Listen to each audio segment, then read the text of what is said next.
আমি নিশ্চিত আপনারা খবরটা শুনেছেন। নেতাজি শুধু একটা নাম নন, তিনি একটা কিংবদন্তি। কিন্তু যদি আমি বলি আপনার গল্প পুরাণ আর জাদু দিয়ে বোনা, চলুন ডুব দিই। অনেক অনেক আগে, ওখন ভারত বিদেশি শাসনের অধীনে বলছিল, দেবতারা একটি শপথ নিয়েছিলেন। ব্রহ্মা, বিষ্ণু আর মহেশ্বর একত্রিত হয়ে এক অনন্য নায়ক তৈরি করলেন, সুভাষকে। তিনি কটকের পবিত্র শহরে জন্মগ্রহণ করেছিলেন। স্বয়ং দেবতাদের দ্বারা আশীর্বাদ প্রাপ্ত হয়। ইন্দ্র ঘোষণা করেছিলেন, তুমি বজ্রের মতো সাহসী হবে। অগ্নি বলেছিলেন, তোমার কথা বিপ্লবের জন্ম দেবে।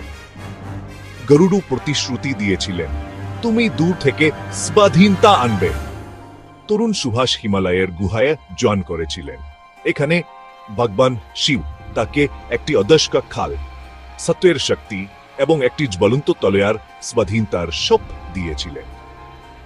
এই উপহারগুলো নিয়ে সুভাষ ব্রিটিশ রাক্ষসের জাদুর শেকল ভাঙতে আজাদ হিন্দ ফচকখন করেছিলেন।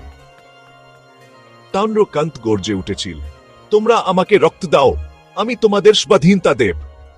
একটি মধ্যপ্রায়ের জাতিকে জাগিয়ে তুলেছিল।